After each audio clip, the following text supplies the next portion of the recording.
let's discuss using your big stack to bully around your opponents at a final table. Today we're going to be discussing specifically when to do this before the flop, because I have 3 great examples of this, because I just took second place in a $10,000 buy-in tournament at the US Poker Open at Aria in Las Vegas.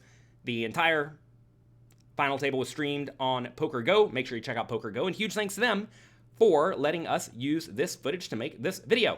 So let's get right to it. I was the chip leader. It's always good to be the chip leader. And we've made up this graphic to kind of show you the scenario that we are looking at. So the low jack folds, and then it's on me and the hijack, okay? In this scenario, I am first in chips with 58 big blinds. And then, as you can see here, we have a 23 big blind stack in the cutoff, 18 on the button, 18 in the small blind, and then 11 in the big blind. And this is a spot where if I raise, I should expect to get shoved on some portion of the time by my opponents, which is not really what I want, because if I raise with some garbage, I'll have to fold it to the shove, right? But especially with hands that fare well enough or have good blockers to my opponent's calling ranges, mainly hands with like an ace or a king, these are really, really good hands to just rip it all in. Because if I go all in, the 23 big blind stack and the 218 big blind stacks have to be really, really cautious, because they want to move up the payout ladder, right? As we see, the payout jumps are pretty big. 6th place is $52,000, whereas 5th is $70,000, right? It's a pretty big jump. And the thing is that they really want to outlast the player in the big blind, who, could wake up with a hand and call, and also the player in the low jack seat, who's pretty shallow stacked. And the player in the big blind also has to worry about outlasting the player in the low jack seat. So this is a spot where everyone is very, very cautious, because they have to outlast each other. So this is a spot where I'm going to be going all in a pretty good amount of the time, and I expect to get called very rarely. Yeah, it was like, There we go. 6 players Yeah. have 2 cashes at the USPO. Shaq, Sean Oh, Perry, half of it now. you get a Alex second Fox, and chance to Hendricks, rethink it. Shore, and Seidel. Damn, I could stop and go. We see Stephen Chidwick has arrived. You see would not Chidwick work. in the background. Probably not. Definitely All not right, work. we get 2 folds. All in again. Folds around. Little- Tinnitus here with the ace and the king. This is actually an annoying spot. I think he probably should call it off, but it's close. I bet if you gave him a hand like ace jack, it's probably supposed to be a fold with the 2 shallow stacks. I've not run this in an ICM calculator, and also you have to be aware of various player tendencies, because some players with a short stack are way more inclined to blind out than others, which will change the equation a decent amount. But ace king is going to call, and spoiler alert, I'm going to win this one. Funny enough, I actually ended up losing every other all-in after this one at the final table. Sometimes that's how it goes, but we do Does shove. shove, Oh, and my. Nidus looks down at the ace-king of clubs. whatever. Unbelievable. Oh, Wow. What an opportunity for Wow. Nidus to This is keep the on one I lose, though, shooting for sure, up. right? This has to be the one. Funny enough, he won, I think, 3 all-ins at the final table already. He was very shallow stacked. 4 big blinds a moment ago. It's hard to win them all. He's just having a I blast. appreciate it. I have no hope so. idea. Fun final table. I mean, no way, loses. Oh, this has to be the one I lose. Nidus brings such a Good vibrant high presence guy. to the You poker really table. are. Ace high guy. I've Ace never high. seen you lose the all in with the king in your hand. But the By the way, the nice thing about shoving in this spot is even if I shove and lose to a 1.4 million chip stack, I still have a pretty reasonable chip lead. Now, at least be able to apply pressure to these 2 medium stacks, right? So even if this fails, it's not the end of the world. I mean, it's certainly not great, but it's not the end of the world. no, the ace high. Yeah.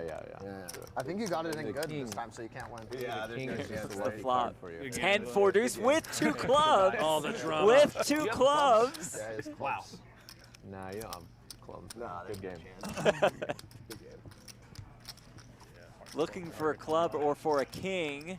Oh my. Doesn't find it on the turn, but does find a couple more outs. Oh, boy. Nidus on his feet. 15 outs. Is it too many outs, Jeff? A club, a queen, or a king will get the job done for another Sometimes double you just up. know with Dustin. Way too many outs. There's no chance I was winning this one. Oh, The good. 3 of spades on the river. How do you brick Have it? fun today. Nidus, the dream is over. Oh, You're fun to play with. Opportunity to Save a spin it spot up at from Rufus 4 the Soul bigs. for me. All right, here we have another situation where we are playing now 5-handed, okay? I am the hijack seat with a bunch of chips, 23 big blinds, 18 big blinds, 9 and 9. This is a great spot to shove because now, again, these 2 players have to be very, very tight with 23 and 18 big blinds, and the 2 shallow stacks are also going to want to try to outlast each other. So this is a spot where I can shove very, very wide, and there's really not a whole lot the opponents can do about it. And by making these shoves, we're just going to continue accumulating chips. Jonathan Little up to now 78 bigs. He has accumulated up to 6.3 million. I guess. He knows what to do with that stack. He is going to attack I'm scared of this. and little put a ton smile of that pressure, peeks out as he has the specifically chip Adam lead. Hendricks and Shannon Shore. Notice here we have the Jack 9. I think this is a pretty easy all-in. This is a spot where with different stack sizes, we would definitely consider just open folding or perhaps raising the minimum if we were the big stack. But with this exact configuration, I think we can get away with shoving really, really wide. And both of these two big stack players have to be pretty tight calling here. And if the two shallow stack players calls, it's not the end of the world. But they're not the shortest, but they are the most vulnerable and have Like right here, we see Shore with the ace-9. Easy fold, and it's like nothing you can do about it. And this is actually a pretty good hand, right? to be the most careful with their decisions, considering Osmus and Seidel. Osmus, same spot with ace-6. This is a spot where I think if he had ace-9, it's probably close because he's significantly shallower than Shore is. But even here, I think ace-6 is going to be a fold. Are oh so short. Case in point, Little just says all of it with the Jack 9. Shore folds ace-9, Osmus folds ace-6, and Seidel folds Jack 7. Jack 6 of clubs gets through. All right, it's his big blind, boys. Good luck. It's going to be a team effort to take down Little, says Adam Hendricks. Yeah, he's feeling good right now, Little. This is. It was a team effort. They 3-outed me 2 times. Remember a big one, it was kings against ace-jack. Brutal. Sometimes you're going to lose. Such is life. Let's take a look at one more spot. Here we are, 3-handed. I have a lot of chips. And Osmus is already folded. Okay? So Osmus is folded, and now it's just me and Hendricks. This is a spot where I can shove very, very wide. I don't especially want to raise in the spot small all that often because Hendricks is a good, strong, battling opponent. He will call and see the flop. He will, perhaps even get out of line every once in a while if he gets the vibe that I'm weak. So I think the right play in the spot is just to shove a ton, and I think we're going to win the pot a large chunk of the time because he has to be very, very cautious because Osmus here on the button only has 10 big blinds. Let's take a look at one more spot. All right. King 10's obviously an easy shove, but I can already tell you I would be shoving a ton of hands here. See you at the river. King 10 for Little. Says, let's dance. Ooh. And Hendricks. 1 point. What is a close hand here? Take a second, think about it. What is a spot that's close? Because remember, he really wants to avoid any sort of hand that's anywhere near a flip. Maybe something like pocket 5-6s, something like that. Maybe something like ace-10, something like that. Considering. Yeah, it seems interesting. You got to realize that a hand like pocket 6s is probably going to have, I don't know, like 55% equity. Ace-10 is probably going to have something like 55% equity, give or take, depending on exactly how wide I am shoving. So if you want to get it in with 55% equity in the spot where if you lose, you get third place. And the answer is no, you do not. He's got a qualifier. He's qualified. What is he qualified with? Supposed to be maybe like ace-10, ace-9. Has the there ace-9 it is. suited. Yeah. A Definitely a close fascinating spot here considering Osmus has less than 10 bigs. And just knows it's the best hand. It's a matter of ICM and Jeremy Osmus being so short.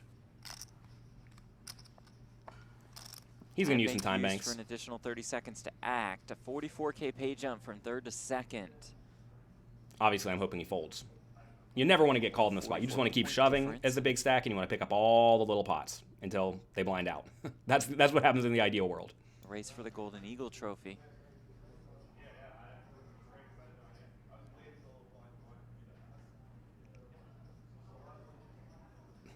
Has to realize he's probably 60-40, but there's a chance he could be 70-30 if he's dominating Little's hand in any way, shape, or form.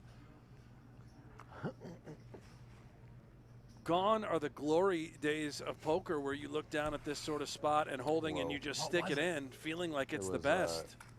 Eights, nines, eights. Eights. No, not eights or nines. No. You want to see it one time? Sure. Okay. It was ace jack. Okay. It was ace jack. But you see how Jeremy there is saying it's something like eights or ace jack. I probably would call it a little bit looser. Like I said, what I say here, sixes or ace 10. So, but he had definitely had a very close spot. And, well, it worked out for me. So that is good. So those are 3 examples of using the big stack to push around your opponents at the final table. If you really want to take your game to the next level, I just released my brand new, completely free 5-day pre-flop challenge to help you master the fundamentals at pokercoaching.com/preflop challenge. I hope you enjoy it, and I hope you learn a ton. Let me know. Would you have called with the ace-9 suited? Be honest. Be honest. Would you have found a call for 20 big blinds at the final table with the ace-9 suited? Let me know in the comment section below. Good luck in your games. Have fun. Thank you for being here. I appreciate you. If you appreciate me, click the like in the comment section. Like in the comment section. What am I saying? Click the like button and the subscribe button below. Also click the notification bell. It's been a long week. I've been playing a lot of poker. It's been a lot of fun. Good luck in your games. Have fun. And I'll talk to you next time.